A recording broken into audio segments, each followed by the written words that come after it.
Hoje eu tenho o prazer de entrevistar uma grande profissional, que é a Denise Fontes. Denise, muito obrigada pela tua presença. Imagina, o prazer é todo meu de estar aqui. Muito obrigada. Denise, conta aí para os nossos internautas um pouquinho sobre você, onde você nasceu e em que momento assim da tua infância ou adolescência você deu um insight e falou, eu quero ser essa profissional.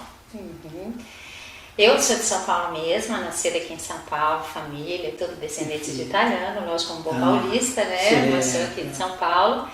E eu sempre me interessei muito, na verdade, assim, sempre tive muita paixão por música, né? Então, desde criança? Mas criança. Tem na família, pai, mãe, alguma coisa que toca? Absolutamente não. Ninguém tocava, não tinha nenhum exemplo artístico, eu não tinha nada, mas eu sempre gostei. E aí de menina minha mãe me pôs no piano e tudo, e eu estudei piano, mas eu gostava muito de música porque música me emocionava, né? Então assim, eu já tinha alguma coisa aí de emoção no caminho, né? E aí, enfim, estudei colégios e tal, e minha primeira formação é de música musical. E aí eu entendi que a música, e fiquei trabalhando com música, fui coordenadora de escola de música durante muitos anos e tudo, e depois eu entendi que a música tinha muita sensação, já entendia desde criança, que tinha muita emoção, né? E aí foi que eu fui me interessando pelo comportamento humano, entender mais profundamente sobre isso. Aí fiz psicologia, e aí fui fazendo outros cursos, agregando e entendendo por todos os caminhos. Eu queria entender todos os olhares sobre o comportamento humano, né? Então eu fiz TCC, né, que é terapia comportamental cognitiva, fui fazendo outras terapias também, entendendo de outras terapias de reiki, de cromoterapia, de uma série de outras coisas, constelação familiar. Eu fui por todos os caminhos, eu fui cercando todos os caminhos de comportamento humano, de essência humana. Isso foi me encantando. E eu digo que é um caminho sem volta. Sim, exatamente. Né? O comportamento humano, a mente humana é um caminho sem volta. A gente fica encantado. Quanto mais a gente sabe, mais a gente descobre e mais a gente quer saber. É verdade. E aí eu fui me engajando em todas essas terapias e fui estudar astrologia também. Interessante, tá? Porque eu achava que agregava muito também na personalidade, queria entender o que aquilo dizia na personalidade das pessoas, enfim, como é que ela lida com a emoção, como é que ela vem lidando com a emoção, como é que ela vem lidando com os outros fatores da vida dela, enfim. E aí, assim, não parei de estudar nunca mais comportamento, né?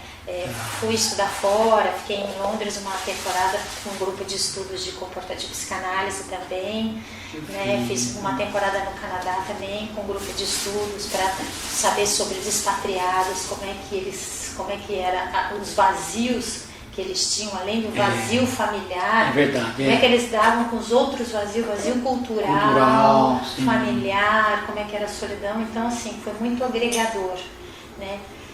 No meu trabalho, essas experiências fora. Eu gosto muito de viajar, então isso também, conhecer outras culturas e outros comportamentos, foi extremamente enriquecedor para mim, para o meu trabalho. E aí isso foi crescendo, e aí que eu vim estudar psicanálise por último, que eu queria entender do inconsciente. Perfeito. Né? Aquilo que as pessoas não falam, né? Porque eu costumo dizer assim... É a parte invisível, né? Isso, exatamente. Exatamente. Então eu costumo dizer que o psiquiatra, ele é aquele que pega a plantinha e dá o remédio para a plantinha que está doente, né? E aí vem o psicólogo e vai analisar todo o ambiente daquela plantinha, se tem sol, se tem água, onde ela cresceu, como ela cresceu, perto de quem ela cresceu. E aí vem o psicanalista e vai analisar a raiz daquela plantinha, o porquê que ela está doente, que é o inconsciente. E pelos olhos vê a alma, né? Exatamente. E aí eu descobri um universo muito mais incrível com todas essas buscas, que foi o integrativo, medicina integrativa. Não sou médica, veja bem, mas assim, os tratamentos integrativos, que a gente não é só um corpo ou só uma mente, a gente é corpo, mente e alma.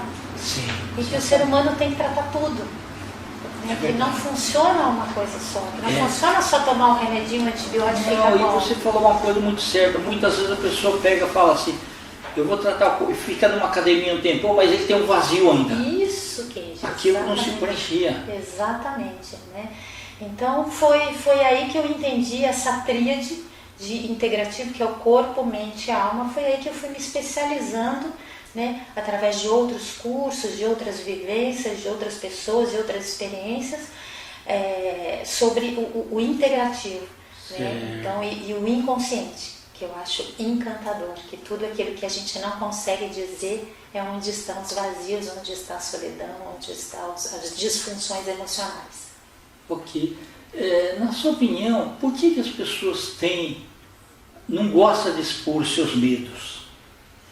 Na maioria das vezes. Então, Kenji, eu entendo por vários motivos, mas quando a gente expõe o medo da gente, a gente expõe a fragilidade.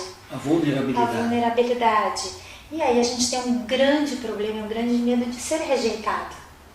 Né? De ser rejeitado. De parecer ser diferente das pessoas, né? Exatamente, rejeitado, abandonado e julgado por isso. Hoje a gente vive um efeito manada, hoje a gente vive o que eu faço, a gente tem que fazer igual a todo mundo.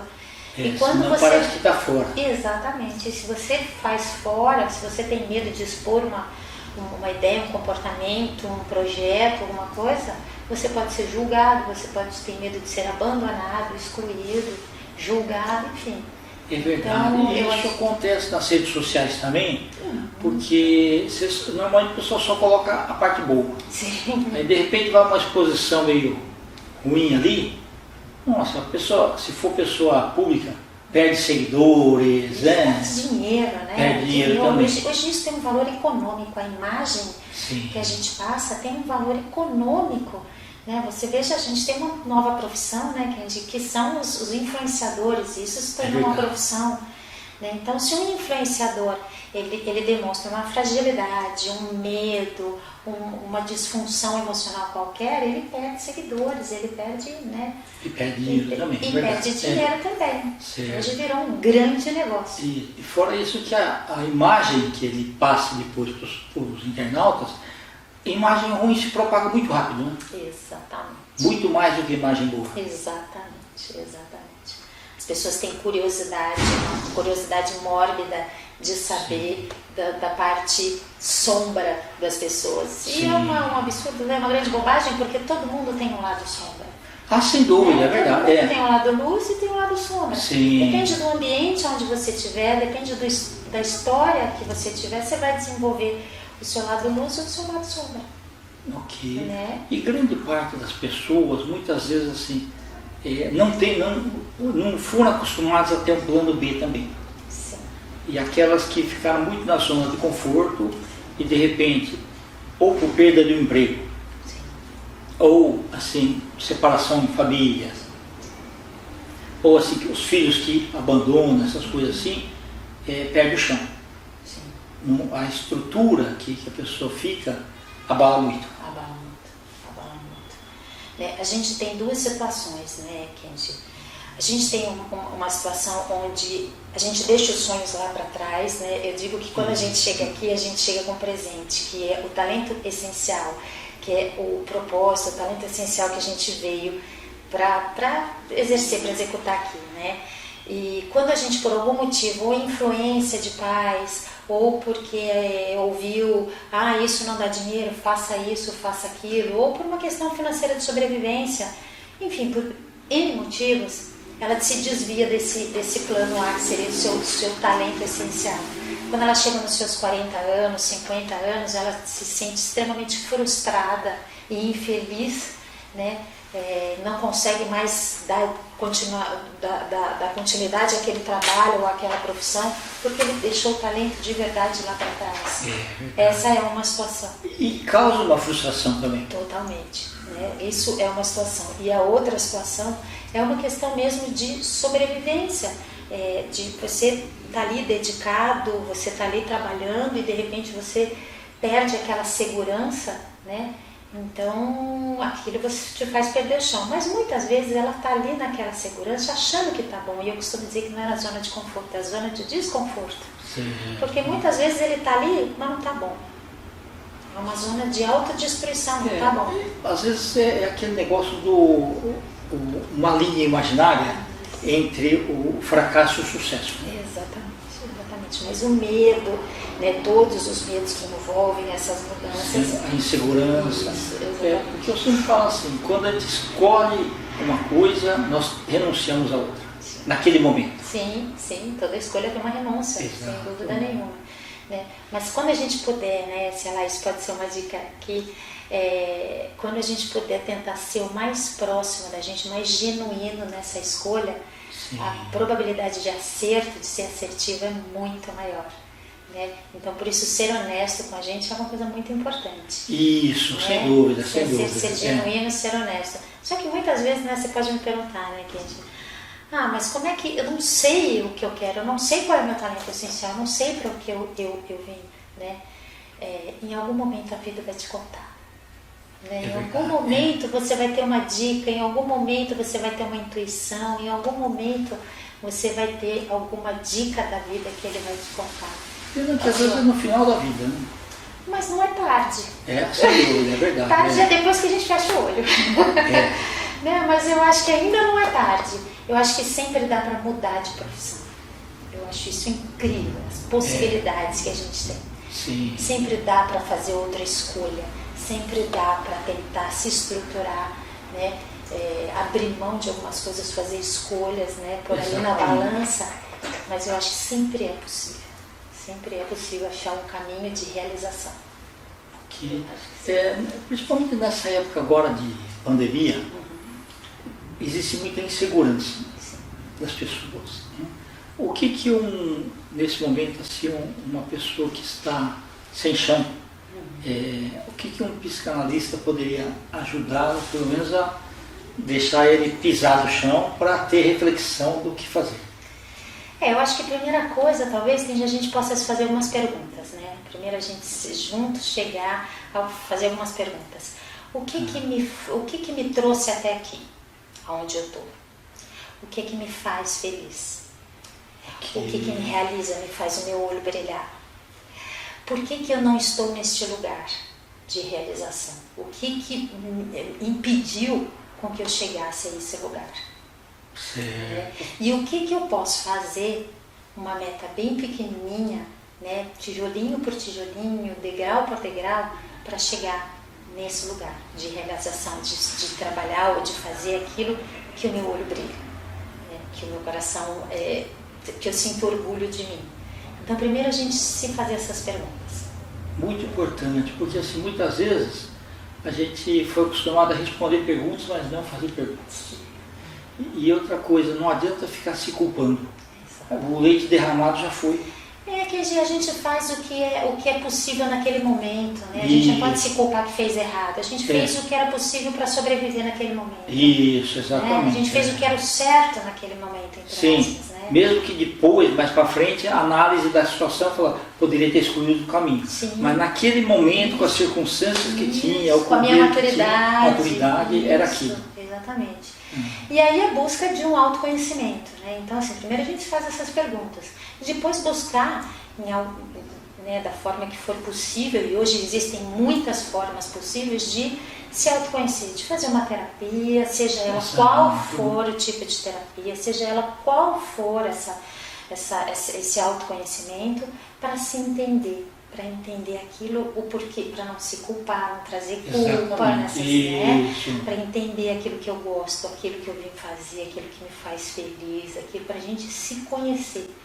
Porque ao longo da vida a gente vive, esquece que a gente tem que se conhecer, né? A gente vai vivendo. Exato, verdade. E uma coisa bacana que você falou, você estudou bastante a parte de constelação, né? Bert Hellinger. Isso.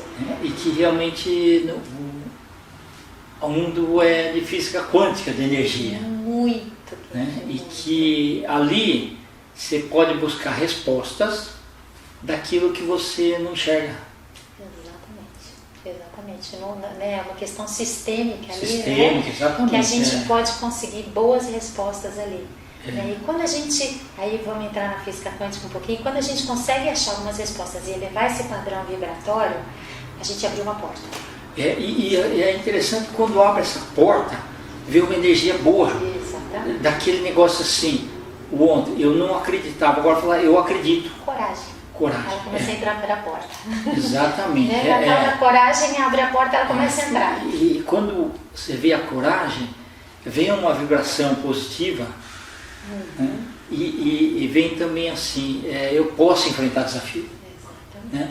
Aquela parte assim, mais temerosa ou covarde que ele sentia, vira coragem. Exatamente. Né? E aí vai atrás do desafio. E aí vai atrás do desafio, e aí a gente vai passando, às vezes olha lá para trás e lembra dos desafios, né, de um ano difícil como a gente teve o ano passado, né, e sobreviveu, e foi, e aprendeu, e usar todo esse desenvolvimento emocional, esse desenvolvimento, né, de vida para ir construindo daqui para frente. Porque o passado serviu só para a gente... É uma referência. Isso, exatamente. E agora é o daqui para frente. E o daqui para frente a gente vai construir tudo que tiver para mim eu quero. Tá certo. Maravilha. Ô, Denise, você tem bastante conteúdo. Parabéns, viu? Muito obrigada. Eu quero ter a oportunidade de bater um papo mais vezes com você. Vai ser um prazer enorme de estar aqui com você, de falar de profissão, de falar de mudança de profissão, de emoção, do que você quiser. Tá bom. Tá bom? Nós estamos aí nos instantes finais. Eu gostaria que você deixasse uma mensagem para os internautas, principalmente aqueles que estão em planejamento de carreira, para ver o que faz, ou estão para se aposentar, mas falam, e agora? Depois eu fico em casa assistindo televisão? Né? Queria que você deixasse uma mensagem para eles e também os seus contatos. Tá bom. Olha, eu acho, Kenji, que a gente falou algumas palavrinhas aqui junto que pode compor, que são essenciais, eu acho que na vida da gente, né? Coragem, né? Eu acho que é a ação, e eu costumo falar que é a fé também, independente de religião. Sim, verdade. Fé, você acreditar que é possível, e que sempre vai ter alguma coisa que te traz prazer. Então, se você está ali aposentado, puxa, eu estou aposentado, não tenho mais o que fazer, não sou mais produtivo, não, você é. Sempre você vai encontrar alguma coisa que vai te dar prazer. Busque suas fontes de prazer, né? Independente da sua experiência, use a sua experiência para buscar uma fonte de prazer, use tudo aquilo que você viveu, né? Então, isso eu acho uma coisa. E com questão de profissão, quem está construindo a profissão, quem está indeciso na profissão, se fazer aquelas perguntinhas que eu acho, né? O que me faz feliz? O que é verdadeiro para mim? Né? O que eu realmente acredito, o que faz sentido para mim? Porque não adianta eu ir trabalhar numa empresa onde eles trabalham com coisas que não fazem sentido para mim, por exemplo, numa função que não faz sentido. Então vamos tentar analisar o que é importante para mim, qual o valor mais importante na minha vida. E vamos tentar ser fiel a esses valores, né? Porque é muito ruim quando a gente tem um valor, mas vive um outro valor, né? Porque a gente presenciou muito isso agora esse ano, né? Exatamente. Então vamos viver de acordo com os valores daquilo que a gente acredita que dá certo. Sim. Que dá certo. Dá certo. Eu garanto que dá certo. Você falou uma coisa importante, assim, a fé. Que, assim, qualquer que seja a crença, o que vale é a fé. Isso, exatamente. É o acreditar. É o acreditar. É a confiança, é o acreditar, eu acho. Independe absolutamente de religião. Mas eu acho que a fé, ela te dá uma energia, e a gente vai lá para a quântica, né? Ela te faz vibrar e fica aquele eu posso. Exatamente, eu consigo. E se a gente sabe, né? A gente fala na física quântica, se você acha que você consegue, você consegue. Exatamente. Se você acha que não, você não vai conseguir. Se você tem a dúvida, você já não vai conseguir. Então por isso que eu acho que a fé é muito importante. Eu acredito.